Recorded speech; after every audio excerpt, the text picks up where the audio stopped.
Sausalito is one of the more expensive places to live in the Bay Area.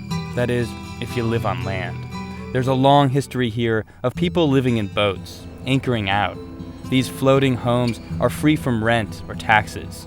The owners can pull anchor and leave at any time. Ekstrom has been doing it longer than anyone else, over 50 years. We're taking a ride out to visit him on his old Navy vessel.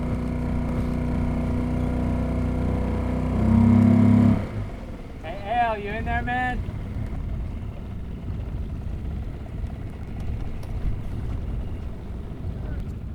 How's it going, man? Oh, not too bad. You know, these guys are doing a story for the radio about anchor outs. Do you have any interest in doing an interview?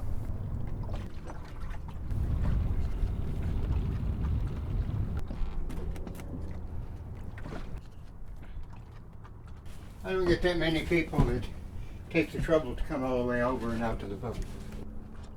So how long have you lived out in this boat? I've been aboard this boat now for 14 years. Okay, we were on a different boat before that. Oh, yes, yeah. Yeah, then I had an old Navy motor launch. I had that one 17 years.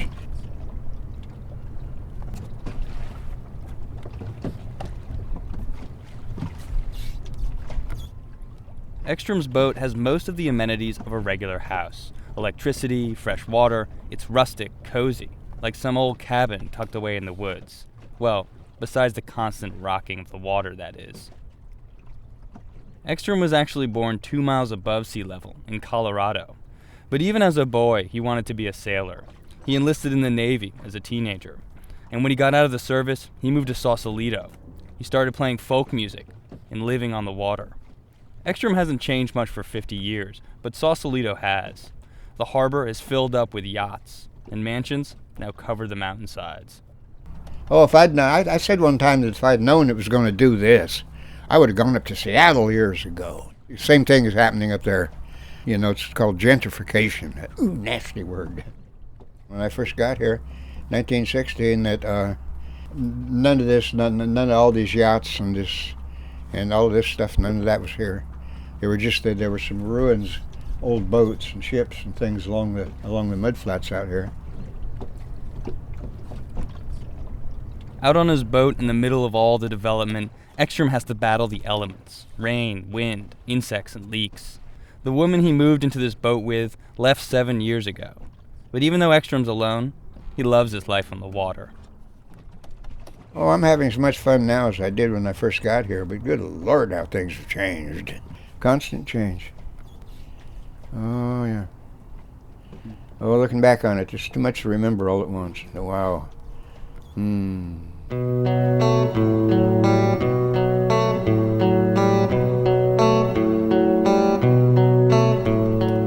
This is what Sausalito used to look like. It's the 1960s, and the houseboat community is at its height. Hundreds live out in the water, rent-free and carefree.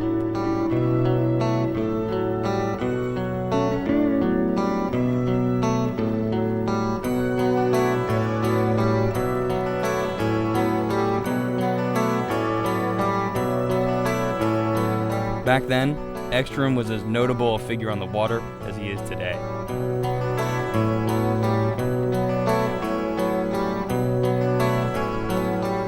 When I first anchored out here with that little whaleboat, they told me, you can't do it. You can't stay aboard the boat. You can't anchor it out here. Oh, I told them, you guys are mistaken. I said, this is a navigable vessel, and these are navigable waters, and I'm taking care of my boat. And don't you get in between me and my taking care of my boat, because you've got a lot more to lose than I have. But as Sausalito changed from an undeveloped fishing town to an upscale tourist destination, the pressure mounted to clear out the floating community. In Marin County, the only legitimate business is real estate. And so when they're faced with the alternative of people living aboard their own boats, where they can't get them with lease or rent or whatever, it makes them hysterical. They want to do anything to prevent that. So it was water wars. It really was. It was a clash between the rising wealth on shore and the unconventional life on the water. This is footage from a reenactment video of the water wars. It was shot in the early 70s.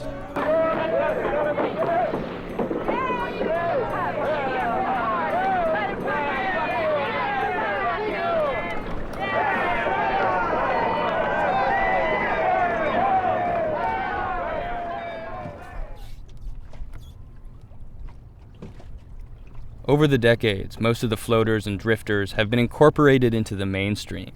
Some settled down into houseboats by the shore. These are permanent homes with fancy architecture that draws busloads of tourists. The owners pay taxes like everybody else. Others formed a ragtag co-op community near the docks. It still has a bit of that old, off-the-grid feeling, more like a ramshackle slum in a canal city than a part of the Bay Area. But it isn't as free-flowing as the 60s. Residents now pay several $100s a month in slip fees to the harbor. Ekstrom is one of the last from the old generation that still anchors out for free.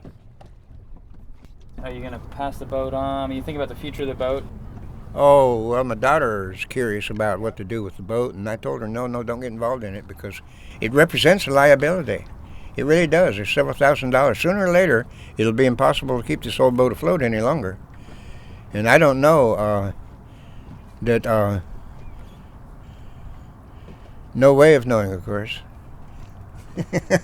Yeah, what'll become of the boat after I am no longer able to keep it afloat.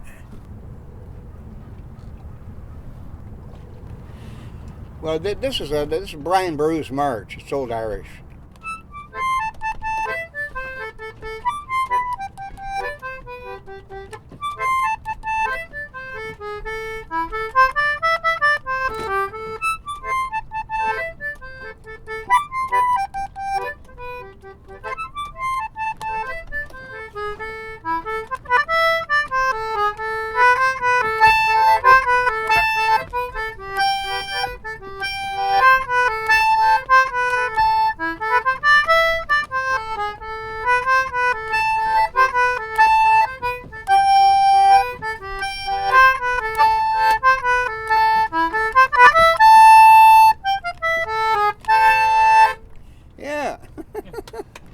Yeah, the cats get really excited from the sound of it. So, well, you wouldn't trade this house for any other house in the world, huh? Oh no, there's no place else right now that I would prefer to be than right here. Oh yeah, yeah. I know how much it would take to get into another boat, and I haven't got the energy or the time. You know that I've outlived my wildest expectations already. And again, dry land. No.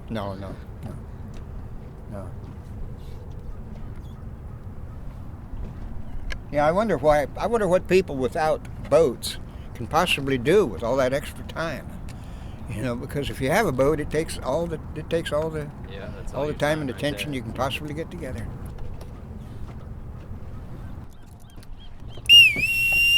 Now here it is. Belay that. Yeah, it's an Old Navy.